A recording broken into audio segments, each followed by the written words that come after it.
wanted to go ahead and show this clip of Bernie Sanders meeting with Bill Maher. Understand Bill Maher is unpopular with some individuals on the left, especially with his comments on Islam. He says it's not a peaceful religion, but a lot of what he says is pretty rational.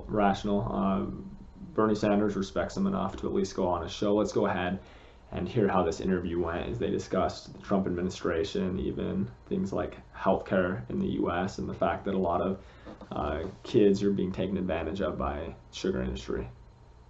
I find one of the most galling parts of this is that the president is favoring certain states over the others. Governors who are nice to him, as he calls it, get a lot of attention and all the equipment they want. To me, this is even more of an impeachable offense than what he did with Ukraine or Russia. How do you stop a president who is blatantly not the president of every state equally? How do you stop a president who sends aid to Florida, for example, because he likes the governor there, but not here to California or Illinois or Massachusetts? It is literally beyond comprehension. I mean, we have a president who has done so much harm in this entire process, who has downplayed the crisis from day one, which will cost us in his actions or inactions, in not listening to the scientists and spouting off ridiculous ideas, is in fact going to cost the lives of many thousands of Americans. But to answer your question, Congress has got to step up to the plate and step up big time. And I will tell you what else concerns me. The worst part of this $2 trillion stimulus package that was passed last week, and I voted for it, but the worst part of it was $500 billion going to the president to allocate to corporate America, with nowhere near the kind of strings attached and accountability that should have been required. And now he is saying, hey, I don't really care about accountability at all. I'll do what I want. And to pick up on your point, if you think that during a campaign, you're not going to see a lot of money from the Trump administration going to battleground states, to Pennsylvania, Michigan, Wisconsin, Florida, you would be grossly underestimating the venality of this president. So these are issues we're going to have to stay on and work very hard to correct. Okay. So during the campaign, you and your rivals debated many times who has the better health care plan. But my point has always been that one thing I never hear from a politician is saying to the American people, no matter what health care plan we have, it's not going to work unless you take more responsibility for your own personal health. One reason we're in the mess we're in is because Americans are not very healthy to begin with.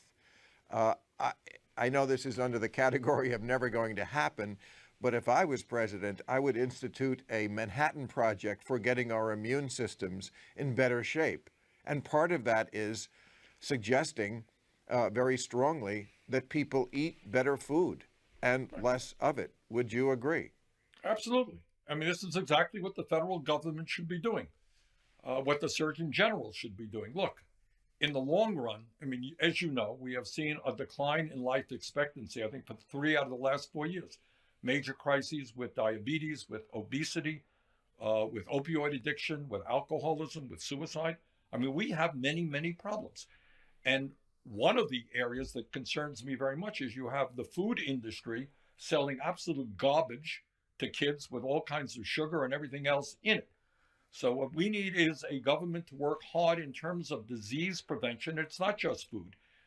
It is exercise. It is doing a lot better in terms of mental health than we do right now. So disease prevention is obviously the way to create a happier, more fulfilled society, and also to save a hell of a lot of money if we don't have to deal with diabetes and obesity and heart disease and all of the.